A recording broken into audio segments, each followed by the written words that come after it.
Hello बच्चों, चलिए इस प्रश्न को पढ़ते हैं और समझते हैं कि प्रश्न में हमें क्या बोला गया है। हमें बोला गया कि एक बहुविकल्पी प्रश्न पत्र के 2 भाग हैं, जिनमें से प्रत्येक में से 10 प्रश्न हैं।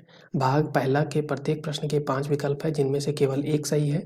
भाग 2 के प्रत्येक प्रश्न के 4 विकल्प हैं, जिनमें से एक या अधिक विकल्प सही है, तथा इस भाग के प्रत्येक प्रश्न के सभी विकल्प चुने जाने पर अंक जो प्राप्त होता है, ठीक है, तो वो हमारा क्या है, बोला है कि भाग पहला का प्रत्येक प्रश्न 1 अंक का है और भाग 2 का प्रत्येक प्रश्न 3 अंक का है। कोई भी ऋणात्मक अंकन नहीं होगा। अब प्रश्न बोला गया है कि इस प्रश्न पत्र में अनुमान से लगाए गए सभी प्रश्नों में से 40 से कम अंक प्राप्त करने की प्रायिकता क्या होगी इन 4 विकल्पों में से, ये हमसे पूछा गया है। तो चलिए इस प्रश्न को हल करने से पहले हम इसके मुख्य अवधारणा को समझते हैं।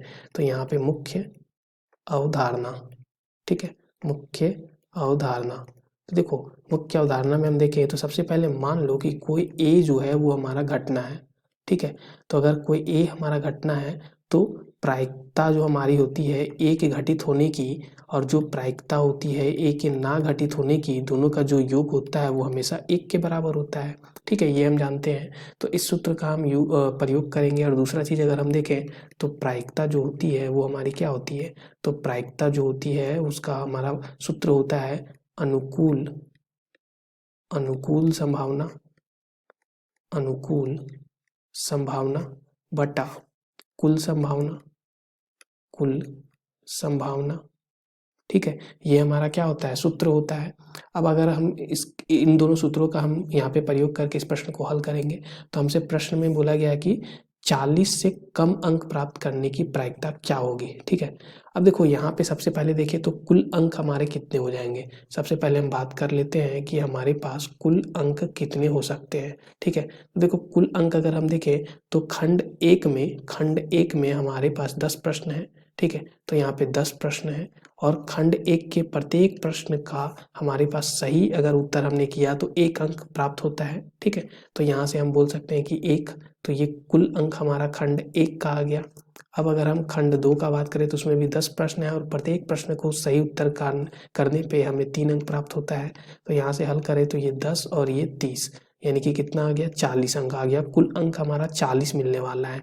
अब लेकिन हमें 40 नहीं मिलना चाहिए, इससे कम ही मिलना चाहिए। तो सबसे पहले अगर हम देखें तो हमारा जो यहाँ पे प्रायिकता हो जाएगा, जो हमारा प्रायिकता होगा जो हमें चाहिए वो हमारा क्या होगा, 1 माइनस, क्यों, क्योंकि यहाँ पे हम जानते हैं कि जो हमारा अगर प्रायिकता अगर हमें निकालना है नहीं करने की, ठीक है, यानी कि बार वाला पी ए बार निकालना है, तो इसको हम 1 माइनस पी ए भी लिख सकते हैं, पी ए को दाएं पक्ष में भेज के। तो यहाँ पे क्या लिखेंगे, 1 माइनस पी, और यहाँ पे क्या होंगे, यहाँ पे क्या होगा, 40 से कम अंक आने की प्रायिकता, ठीक है। अब अगर इसको देखें तो 1 माइनस 40 से कम आने की प्रायिकता हम यहाँ पे निकाल रहे हैं, माफ कीजिएगा, यहाँ पे ये हमारा क्या हो जाएगा, ये 40 अंक आने की प्रायिकता ये हो जाएगा, ठीक है।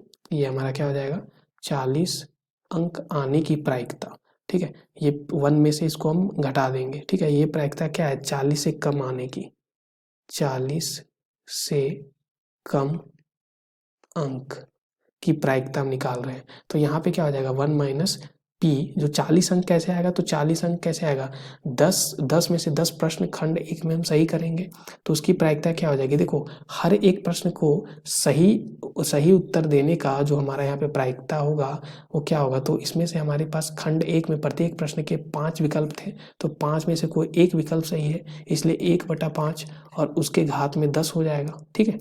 अब दूसरा हम देखें तो यहाँ पे देखो खंड 2 में अगर हम बात करें, खंड 2 में प्रत्येक प्रश्न के 4 विकल्प है, जिसमें से या तो एक सही है, ठीक है, या तो दो विकल्प सही है, या तो 3 विकल्प सही है, या तो 4 के 4 विकल्प सही हैं।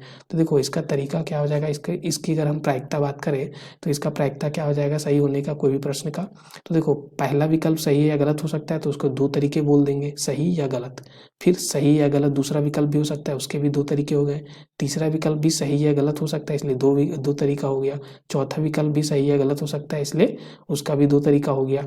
अब देखो चारों के चारों विकल्प हमारे कभी भी गलत नहीं होंगे, कोई ना कोई एक तो विकल्प सही होगा, इसलिए इसमें हम घटा देंगे एक वैसा हमारा जो केस हो रहा होगा कि चारों के चारों विकल्प गलत हो रहे होंगे। ठीक है, अब इसमें से हमारा क्या हो जाएगा, तो ये हमारा अनुकूल स्थिति जो है वो अनुकूल स्थिति क्या आ जाएगा, एक आ जाएगा कि इनमें से कोई एक ही तो हमारा एक ही तो तरीका होगा जो जिसमें हम सही उत्तर कर रहे होंगे उस प्रश्न का। तो यहाँ से हमारा क्या आ गया, 1/15 आ गया। ठीक है, तो यहाँ पे हमारा जो क्या हो जाएगा, 1/15 खंड 2 में किसी एक प्रश्न को सही करने का हमारा प्रायिकता, और 10 प्रश्न को हमें सही करना है इसलिए 10 हो गया घात में। तो यहाँ से हम देखें तो 1 घटाओ 1/15 और 5 यानी कि 75 के घात क्या हो गया, 10 हो गया। तो यहाँ पे 40 से कम अंक आने की जो प्रायिकता हो जाएगी 1 घटाओ 1/75 के घात 10 हो जाएगा। यानी कौन सा विकल्प हमारा यहाँ पे सही है, तो देखिए बच्चों हमारा जो उत्तर आ रहा है इस प्रश्न का वो हमारा क्या आ रहा है, 1 - 1/75 के घात 10, यानी विकल्प बी जो है वो बिल्कुल सही विकल्प है। आशा करता हूँ कि आपको इस प्रश्न का हल समझ में आ गया होगा। धन्यवाद बच्चों।